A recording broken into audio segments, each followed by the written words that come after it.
Welcome to Java Space. So in this video, we are going to talk about querying our repositories. There are many ways in which you can query your repositories. Already, I have shown you derived query without you being even aware that we are talking about derived queries. So querying repositories means we are using our instant repositories to fetch or to manipulate data in a database. That's basically it. So you can do that in several ways. You can use a derived query. You can use JPQL, Java Persistent Query Language. You can use projections. You can use Spring Expression Language. You can use named queries, modifying queries, stored procedures. You can also use specifications. So we are going to start with derived queries. So I have already shown you, okay, let me stop this application and run it correctly. I have already shown you derived queries without, us even being aware that we are actually dealing with derived query. So a derived query is a query that Spring gives you based on a method name. So as you can see here, we are saying find by level ID. We did not write any code, but this method alone is like a blueprint what Spring will use to generate a query. So Spring will do a select from quiz, then it will join it with level because of what we did here. Then it will check where ID is equals level ID equals the one you have specified here. So it will do a join. All right, so for us to test that, I'm just gonna let me do this quickly. I hope I did not remove that part.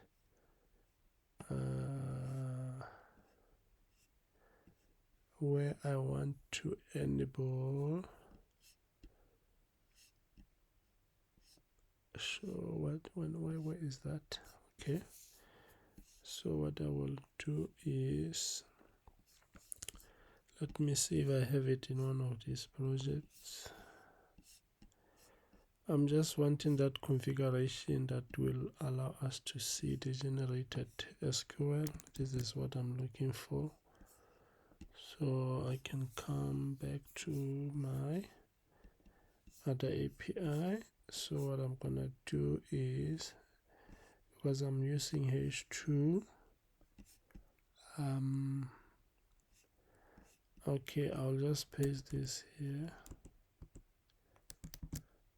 Right, so I'm gonna run this again. So I want us to observe the query that will be generated for us. All right, okay, is it this one? Okay, let's see. Okay, let's never mind. So I'm just gonna run this again.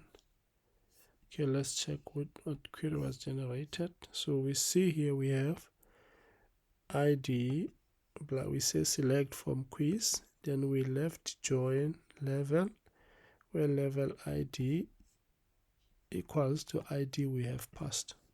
This is the query that gets generated for us. We are doing left join because of what we were trying to do, project into level here.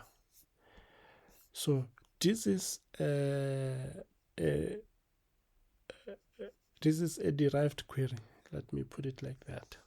So there are many of them, these derived queries. I also have an article on LinkedIn. If you're interested, you can check my profile on LinkedIn. It's on my YouTube channel. You can click there and look for that article where I talk about, but I'm still going to talk about them in this series anyway. So there are quite a number of them. We will see as we proceed. I'm going to try and talk about all this in any order. This is not a guarantee that I'm going to talk about JPQL in the next series.